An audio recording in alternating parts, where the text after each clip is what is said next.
Hookup culture एक ऐसा culture जिसकी तरफ हम बहुत तेज़ी से भाग रहे हैं क्योंकि कमिटमेंट्स नहीं होती, फ्रीडम होती है, हम जिसके साथ जाना चाहें उसके साथ सो सकते हैं।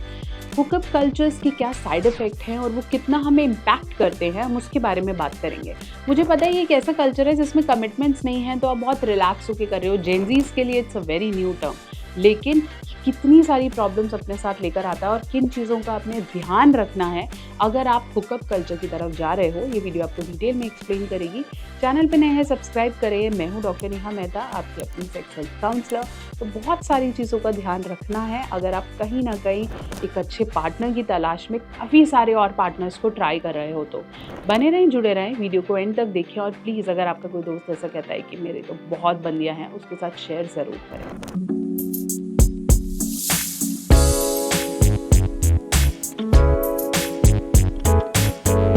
तो चलिए हम बात कर रहे थे हुकअप कल्चर की। एक समय ऐसे था जब हम रिलेशनशिप से पहले ये देखते थे कि किसी का किसी के साथ होना नहीं चाहिए, या ये लड़की वर्जिन होनी चाहिए, या इसका रिलेशनशिप नहीं होना चाहिए।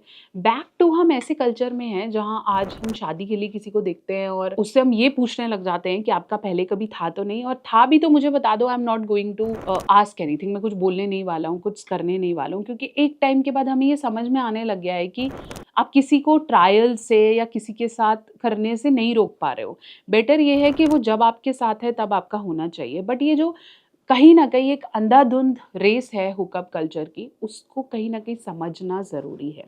डेफ़िनिटली आप इससे दूर नहीं जा सकते हो या अपने आप को रोक नहीं सकते हो, लेकिन ध्यान रखने वाली चीज़ें काफ़ी सारी हैं। सबसे पहले हमें ये समझना है कि हमें हुकअप कल्चर में फ्रीडम ज़रूर मिल रही है, लेकिन आप कहीं न कहीं इमोशनली अटैच हो जाते हो। जब आप किसी ऐसे से मिल रहे हो जिसके साथ आप अपनी फिज़िकल बॉडी शेयर करते हो, तो आप कुछ ऐसे हॉर्मोन्स को रिलीज़ करते हो, जिससे कहीं न कहीं आपको उस पर्टिकुलर बॉडी और उस पर्सन से प्यार होने लग जाता है।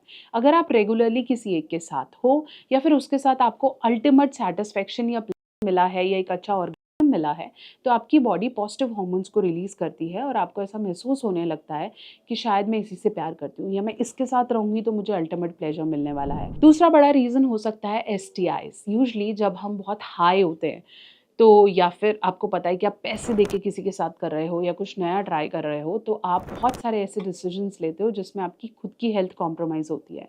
जैसे आपने कौन का शादी यूज़ नहीं किया है, या फिर बहुत ज़्यादा एक्साइटेड हो तो पार्टनर ने बोला इसकी ज़रूरत नहीं है, and you do it. Ultimately ये आपको काफ़ी सारी प्रॉब्लम्स में डाल सकता है, क्योंकि ऐसा नहीं है कि शुरू में एसटीआई नहीं हो सकता या फिर आपने डिस्चार्ज कर दिया तो एसटीआई नहीं हो सकता है।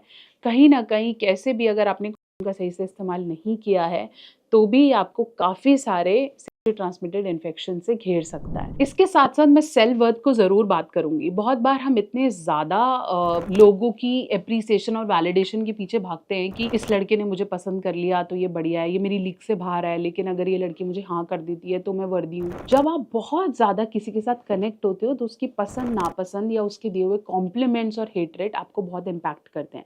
इसलिए जब आपको पता ही है कि ये मेरे लिए एक रात या एक दिन का है, तो काफ़ी सारी अटैचमेंट से बचना है। और साथ-साथ डिप्रेशन की मैं ज़रूर बात करूँगी। जब आप यूजुअली हुकअप कल्चर्स को बहुत ज़्यादा एक्सट्रीम ले लेते हो या फिर किसी ऐसे के साथ अटैच हो जाते हो जिसके साथ आपको फीलिंग नहीं आई है या आई है, तो आपको ऐसा फ़ील होता है कि पता नहीं यार, मैं सेक्स ही चाहता हूँ क्या? या मैं इसी के लिए बना हुआ हूँ, मैं कब तक ये करता रहूँगा?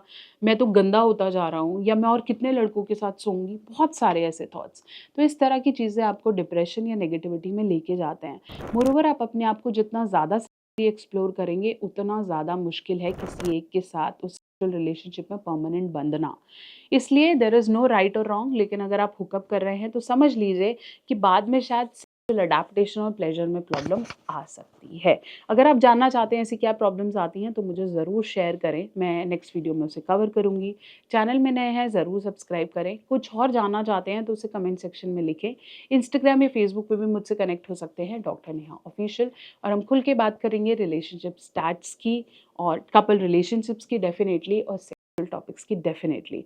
सो बने रहें, जुड़े रहें, और नेक्स्ट वीडियो आपके पास टाइम से पहुँचे इसलिए बेल आइकन को ज़रूर प्रेस करें।